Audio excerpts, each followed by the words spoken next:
Merci Tout à fait. beaucoup. L'IRCAD est d'ailleurs associé intimement au fonctionnement de l'Académie nationale de chirurgie.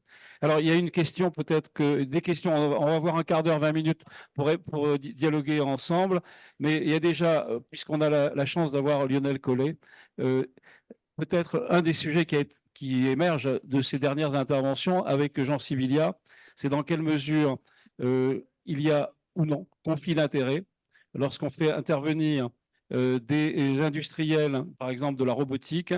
Est-ce qu'on doit leur demander obligatoirement d'être partenaires pour donner des outils de formation pour les jeunes?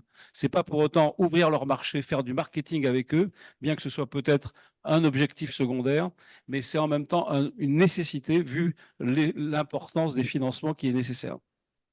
C'est la question la plus redoutable. Merci, mais ça s'adresse au président de la Haute Autorité de Santé. C'est la question la plus redoutable. Alors, quand on est à la Haute Autorité de Santé, quand on regarde ce qui se passe à la Haute Autorité de Santé, on a des textes qui sont des textes juridiques parce qu'on a un statut d'expert qui ne nous permettent pas effectivement d'avoir des conflits d'intérêts. Et s'il y a des liens d'intérêt, ils ne doivent pas être trop intenses. Et le cas échéant, on ne peut pas être expert, on peut être expertisé soi-même, mais on ne peut pas participer à des décisions si jamais on a des liens d'intérêt trop intenses. Alors la question qui est posée, ce n'est pas celle des experts là, c'est celle des formateurs. On est bien d'accord. Vous n'êtes pas sous le coup de la charte de l'expertise qui s'impose aux experts. Donc vous avez cette liberté. Mais le tout, c'est que ce soit transparent. La vraie question, moi je ne vais pas la poser à ce niveau-là, Albert Claude. Rien n'empêche effectivement, et puis on l'a tous connu, surtout dans le domaine de l'utilisation de robots, que les industriels soient présents pour financer la formation, ce qui n'est pas choquant. La véritable question, c'est est-ce que cette formation sera validante en termes d'action pour le DPC, pour la certification périodique ou autre? Elle est là la question. Elle est là. Et là, il y a une vigilance que nous devons porter de notre côté pour s'assurer effectivement de la qualité indiscutable de la formation. Et donc, toute la difficulté, il y a deux niveaux de difficulté. Il y a le niveau du financement et il y a l'intervention d'experts qui sont des experts de l'industriel. Je veux dire, il faut être réaliste, on sait très bien que ça se passe. Moi, personnellement, ça ne me dérange pas qu'il y ait de l'argent privé. Ça ne me dérange pas qu'il y ait l'industriel qui soit même présent s'il apporte quelque chose, parce qu'au bout du compte, on est là dans une logique de la qualité des soins et c'est l'intérêt général du patient. Ce qui me pose problème, c'est savoir est-ce que réellement les pouvoirs publics peuvent reconnaître ces interventions à un même niveau que celles qui auraient été réalisées si ce n'était pas par cet industriel-là, mais soit par un panel d'industriels, soit par quelqu'un qui n'a pas de lien avec les industriels et qui peut prendre la hauteur pour l'intervention. Donc la question, elle est là pour moi. Elle est donc non pas dans la réalisation, mais dans la validation des formations. Luc Mouton, quelle est ta réaction? Merci beaucoup. Vous avez parlé en fait de DPC. Et au départ, il y avait la notion de formation initiale. Et il y a le problème de la législation qui interdit le lien entre l'industriel et l'étudiant, en l'occurrence l'interne en formation. Et donc, ça pose le problème, par exemple, dans certaines spécialités chirurgicales, du camion qui arrive dans l'hôpital universitaire pour former les futurs chirurgiens. Et donc, Hervé Tomaso, je le cherche, mais j'ai l'impression qu'il est parti, a mis en place un système national pour le DES d'orthopédie, avec un partenariat avec certains industriels, avec une absence de lien d'intérêt des enseignants qui coordonnaient cela, une signature de la charte de la conférence des doyens par l'ensemble des finalement hôpitaux universitaires et facultés qui participaient et qui a pu être mis en place et qui permettait d'avoir, je dirais, un aspect éthique, même si après on peut discuter du fait que si on a utilisé les vis de tel type, on a plutôt tendance à utiliser par la suite le même matériel que celui sur lequel on a été formé. Mais je trouve que la problématique de la formation initiale est encore plus complexe. Alors, le président de l'Académie, Olivier, tu voulais intervenir? Non, je voulais simplement faire un petit rappel historique. Pourquoi il y a eu ce pont qui a été coupé entre les laboratoires et les jeunes internes? C'est une conséquence directe du Mediator et on s'est retrouvé dans une problématique importante, c'est que Servier finançait beaucoup les formations initiales et donc il y a eu toute cette dérive et c'est pour ça qu'on a légiféré dans ce sens. Mais effectivement, ça pose le problème de la formation des internes et des jeunes opérateurs. Comment est financé, par exemple, on a Michel Lefranc, le Simu Santé avec les blocs miroirs? Vous avez besoin de matériel, de robots, etc. Comment ça se... Vous trouvez de l'argent comment? Là, je peux répondre également, c'est la finance publique des territoriales, c'est-à-dire c'est le conseil régional, c'est le conseil général qui finance, ainsi que la ville d'Amiens, Et de façon importante. les industriels participent? Ils Participent, financent une partie? mais les grosses sommes ont quand même été données par nous. Micro? Est-ce qu'on peut intervenir à distance? Non, hein? Ils nous ont mis sur mute, Thibault. Les industriels participent parce que Ah ouais. ça va jusqu'à hauteur Ils de nous ont coupé. 50%. OK. Parce qu'on a toujours en plus l'objectif d'un bloc miroir, c'est-à-dire le bloc de soins et le bloc de formation. Parle plus fort. En sachant que, je suis désolé, j'ai pas de voix aujourd'hui, que le problème, il est de ce qu'a dit un des interlocuteurs. Quand j'ai été formé sur quelque chose, je reproduis là où j'étais, l'outil pour lequel j'ai été formé. Or, un des enjeux, et on voit la dérive sur la robotique, c'est que les chirurgiens, ils ont été formés sur une plateforme et ils veulent que celle-ci, ce qui rend une difficulté aujourd'hui, même pour les autres acteurs à rentrer. Or, le problème n'est pas que l'industriel fournisse ou propose, c'est que les formations certifiantes, elles doivent au minimum certifier sur plusieurs machines. Et ça, c'est un des enjeux de demain. Alors là, on a l'IRCAD des pôles, mais il va falloir avoir des pôles pour la chirurgie du dur, pour la chirurgie du mou. On va pouvoir permettre, avec un financement industriel, c'est pas grave, mais en partie industrielle, mais sur lequel obligatoirement le former est sur plusieurs types de machines pour éviter la dépendance à l'industriel.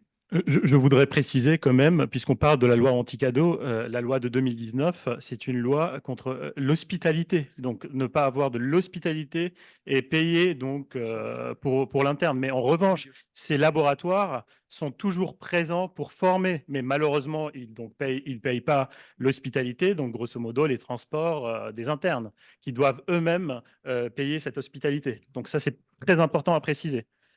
Je voudrais juste faire un commentaire, enfin, et aussi une question pour le financement. La formation des internes, des chirurgiens a changé. Je remarque que c'est une copie conforme. Bizarrement, cette formation, elle a été prise pratiquement complètement sur le modèle anglo-saxon. Voilà, c'est de la formation anglaise, complètement. Royal College of Surgeons of England, c'est exactement comme ça. Sur simulation, avec les notes, avec les Oxford Skills, vous allez là-bas, ça a toujours été existé. Seulement, la grande différence, c'est que moi, je veux bien qu'on se dise qu'en France, notre formation a été nulle, ce que je ne crois pas. Seulement, si on veut copier vraiment le modèle anglo-saxon, allons jusqu'au bout. Parlons du financement. Vous allez à Cambridge, C'est ce vous qu'on avez fait. le bâtiment, On essaye de le faire. AstraZeneca. Donc, les dispositifs médicaux, les industriels financent la formation des internes sans conflit d'intérêt parce que c'est gagnant-gagnant pour eux, tout simplement parce que c'est leur objectif de faire connaître leurs produits et il y a aussi une participation à la recherche et développement. Donc, c'est gagnant aussi pour eux et c'est de la formation et il n'y a pas de conflit d'intérêt. Mais par contre, compter sur un financement public 100%, c'est pas possible. Et les internes ne peuvent plus aller en congrès en ce moment parce qu'il manque de financement. Et Bon, je passe la très parole à François Richard. Merci beaucoup. Bon, Oui, beaucoup de monde partage ton avis. Merci beaucoup. Il y a un autre progrès qui est parfaitement hypocrite. C'est que si on prend l'exemple du robot, pendant plusieurs dizaines d'années, Intuitive était le seul sur le marché. Avec le système des procteurs, la formation, et d'ailleurs Jacques Hubert a beaucoup travaillé là-dessus pour essayer de remettre de la formation de la robotique à l'université, mais la formation a été faite systématiquement par Intuitive et les pouvoirs publics n'ont rien dit. Les pouvoirs publics le savaient et ils l'ont laissé faire. Donc, il est important, moi je suis tout à fait d'accord avec ce qu'a dit Lionel, et c'est tout à fait juste. Ce qu'il faut, c'est réussir à trouver un moyen pour que l'argent ne soit pas source de déviation, parce que le système des procteurs d'Intuitive, c'est un risque de déviation qui n'est pas un conflit d'intérêts putatif. C'était un vrai conflit d'intérêts qui existait déjà. Tu es d'accord, Olivier? Donc, il faut dire les choses. Hein, c'est exactement d'ailleurs comme pour le remboursement du robot où on dit on ne rembourse pas le robot, on ne paye pas le robot, mais en fait, par la simulation, la CNAM paye le robot quand même. Donc, on est là dans des situations où on a un discours officiel et puis il y a la réalité pratique. Donc, je crois qu'il faut utiliser ces éléments-là pour expliquer et discuter avec les pouvoirs publics en disant comment on sort de système où actuellement l'enseignement du robot, il est fait plus par les industriels que par l'université pour différentes raisons. Alors, en même temps, il faut bien poser peut-être les vrais sujets que se posent les jeunes. Pardon, Lionel, je t'en prie. Non. C'était ce que j'entends de nos jeunes quand ils doivent aller en formation, en simulation, même dans un réseau territorial. Il faut qu'ils se déplacent. Il faut payer les transports. Il faut payer la bouffe. Il faut payer la nuit d'hôtel. Qui prend en charge ça? C'est eux. Et ils doivent payer en plus maintenant des droits d'inscription à des diplômes d'université. Mais dans quel monde on vit pour ces internes-là? C'est pas possible. Merci beaucoup. Alors, je rappelle, Avec Sébastien, on présente après les Je jeunes suis pas chirurgiens. membre du CNJC, mais je pense que je devrais me battre avec vous. Merci beaucoup. Ouais. Moi, très rapidement, parce qu'avec Sébastien, on représente les jeunes chirurgiens viscéraux, donc on se permet un peu de prendre la parole au nom des internes. Et c'est vrai que pour moi, et c'est dans les conversations entre internes, les deux points majoritaires et limitants pour la formation et qui inquiètent les jeunes, c'est source d'inquiétude, c'est effectivement cette loi anti-cadeau, parce que on multiplie les coûts via les DU, les formations complémentaires, les congrès et autres, parce que finalement, l'IRCAD, c'est magnifique et ça donne vraiment envie d'y aller, mais nous, on n'a pas les moyens d'y aller, donc d'autres en profitent, et heureusement, mais un jour, on ira là-bas. Et le deuxième point qui inquiète aussi les jeunes, et on en a un petit peu parlé, mais peut-être pas assez, parce que c'est complexe pour tout le monde, c'est les 48 heures. 48 heures par semaine, pour faire quoi exactement? C'est quoi le cahier des charges? On a parlé des tâches administratives, on a parlé de l'évaluation des compétences au bloc opératoire. Et les 48 heures, c'est aussi encore une zone de flou. Il faudrait qu'on puisse dire 48 heures à faire quoi exactement. D'où l'intérêt du rapport qu'on Pardon, va je établir. vais redonner la parole Oui, à notre Lionel. jeune président de la Haute Autorité de Santé. Oui. Si, il a demandé. Lionel, à toi. Alors, on va revenir sur deux points. D'abord, la HAS, je rappelle, c'est pas le ministère. Nos moyens, ce sont d'une autorité publique indépendante et on a une fonction d'expertise. Je veux vraiment le rappeler, notre mission. Ça n'empêche pas qu'on ait le droit, et puis j'ai le droit à titre personnel, d'avoir un avis sur ces situations. Si aujourd'hui, on n'avait plus de possibilité d'hospitalité, c'est parce qu'un amendement à une loi, on a décidé ainsi. Je rappelle qu'on est ici à l'Assemblée nationale, donc il faut voir directement avec la représentation nationale sur ce point. Et je crois qu'il ne faut vraiment pas oublier qui est l'interlocuteur. Le deuxième point, il est essentiel. La Haute Autorité de Santé, parmi ses missions, évalue les produits de santé à des fins de remboursement. C'est le fameux service médical rendu, amélioration de l'ASMR, vous connaissez tout ça. Et au début, lorsqu'elle a été créée en 2004, les industriels versaient des redevances. Et versaient des redevances à la HAS pour faire ce travail. Ce qui a d'ailleurs permis à l'État de moins donner de dotation à la HAS puisqu'il y avait des ressources propres. Et puis un jour, Bercy, soit a constaté qu'il y avait de l'argent de côté, a voulu le récupérer, mais soit a constaté un autre élément, c'est qu'il y avait une question d'indépendance de la HAS. Car on ne pouvait pas rester indépendant par rapport aux industriels dès lors qu'on était financé en partie par ces mêmes industriels dont on évaluait les produits. Et la solution était la suivante. Les industriels continuent à payer une redevance, mais pas à la HAS. Ils payent la redevance, l'assurance maladie l'aperçoit. Nous ne savons pas à la HAS combien il y a, mais nous avons une dotation annuelle qui est supposée intégrer effectivement ce qui a été reçu par l'assurance maladie à ce titre-là. Merci pour Merci ces précisions beaucoup, qui sont Monsieur le importantes. Président. On va passer à l'intervention. Frédéric Glissenstein. Ouais. Et après, le président Guillaume. Glisny parlera. Donc, Alors, Guillaume. c'est la parole aux jeunes. Merci.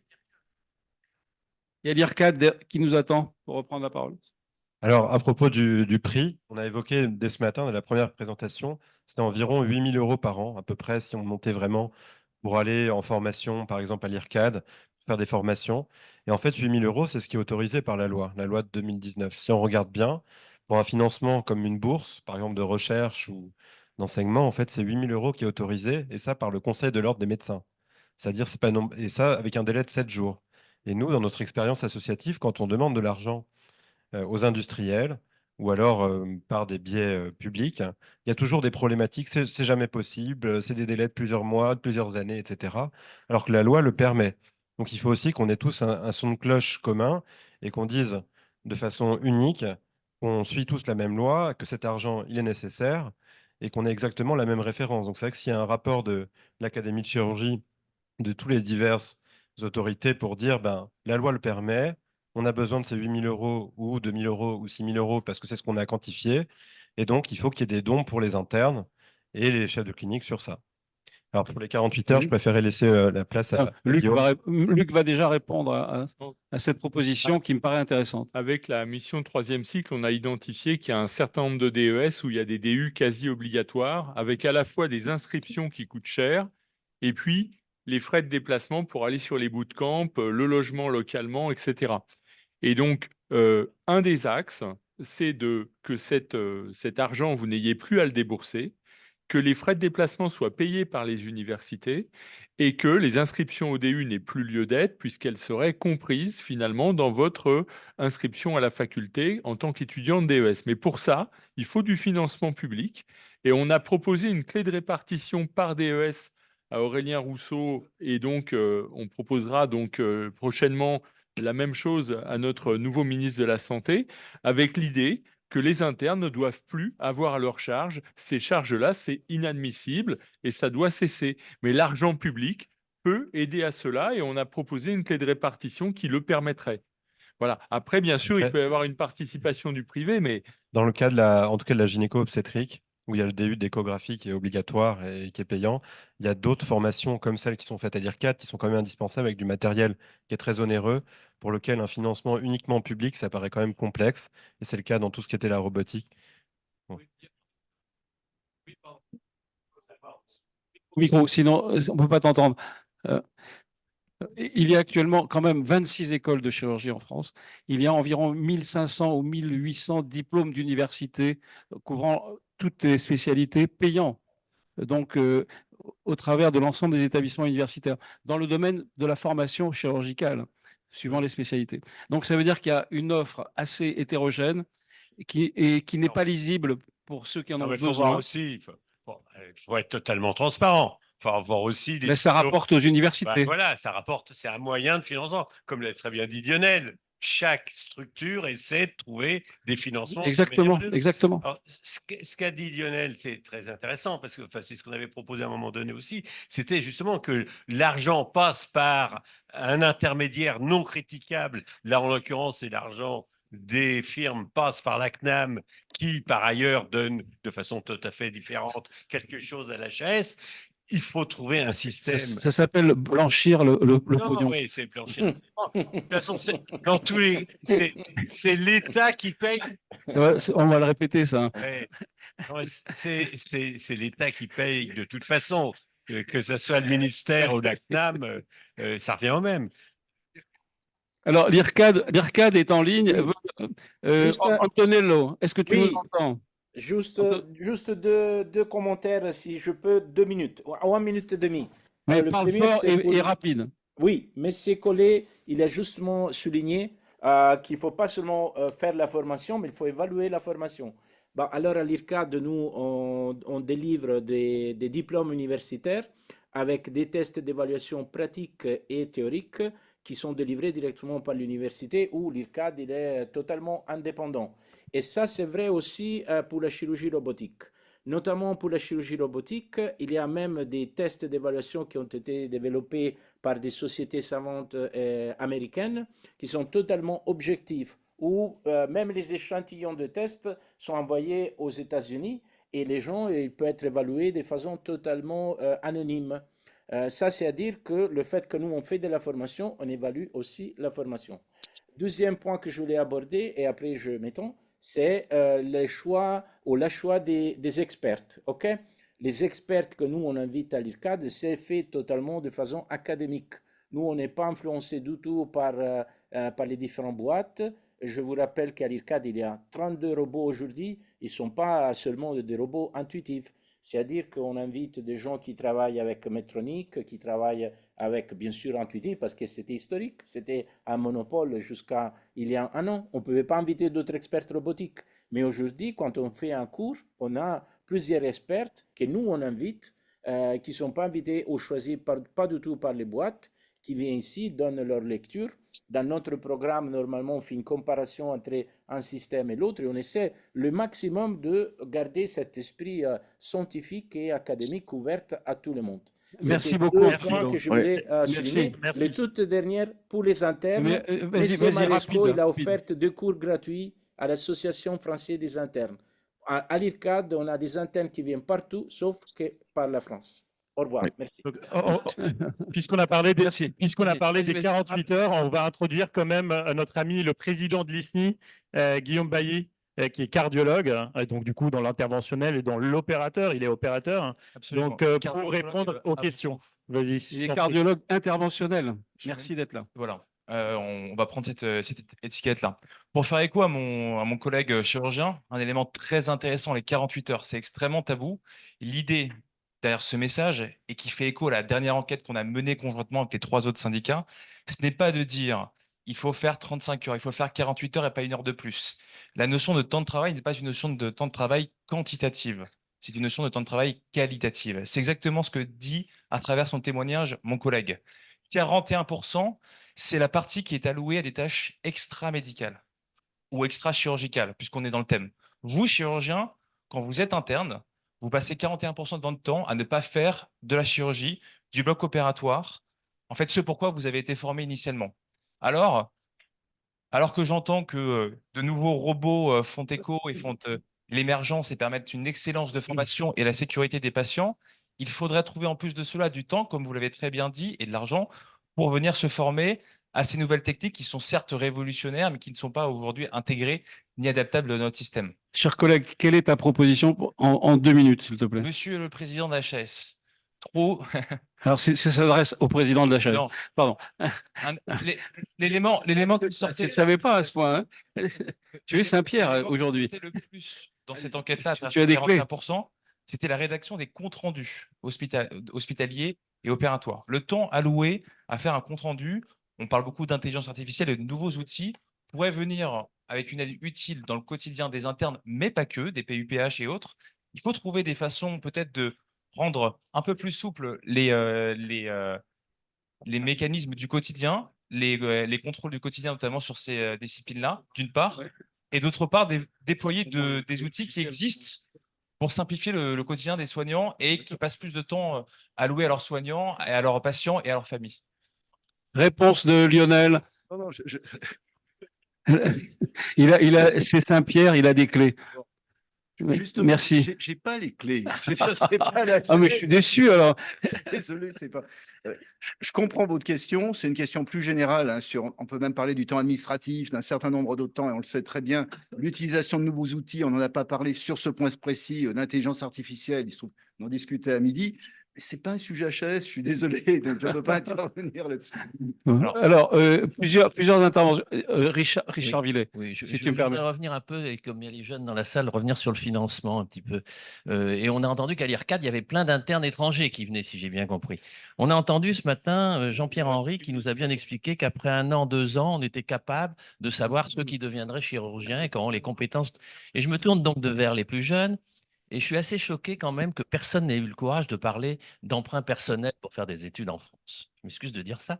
Il y a quand même des banques, il y a quand même, puisqu'on sait de la 2e ou 3e année que vous allez être chirurgien. Normalement, sauf événement politique que je ne veux pas évoquer, vous aurez une situation et je ne comprends pas comment, ça a été fait il y a quelques années pour notre génération, qu'il n'y ait pas des emprunts bancaires personnels. 8 000 €, c'est rien pour une banque. Non. Oui, bah je m'en doutais qu'il allait avoir ça. 8 000 €, c'est rien pour une banque. Et donc, je ne comprends. Quand on voyage, quand on va aux États-Unis, quand on va en Italie, quand on va à droite à gauche et qu'ils vont à l'IRCAD, ils ont des emprunts personnels. Et je ne vois pas comment j'aimerais bien avoir votre avis là-dessus. C'est une démarche des étudiants. Alors, il faut faire. Voilà. Oui, mais je veux bien qu'il donne son avis très volontiers. Sébastien Frey, il est là. Alors, c'est vrai que c'est des sujets difficiles. Hein, et il n'y aura pas la solution ce soir. On va pas prendre bien qu'on soit à l'Assemblée nationale, on ne va pas voter ce soir. J'invite le président des chirurgiens plasticiens qui est dans l'autre salle de venir participer avec nous à la discussion. Oui, la discussion va s'arrêter dans 3 minutes. Je peux faire un commentaire. C'est l'heure. Est-ce que je peux faire un commentaire sur un dernier point qui me paraît important, qui n'a pas été évoqué?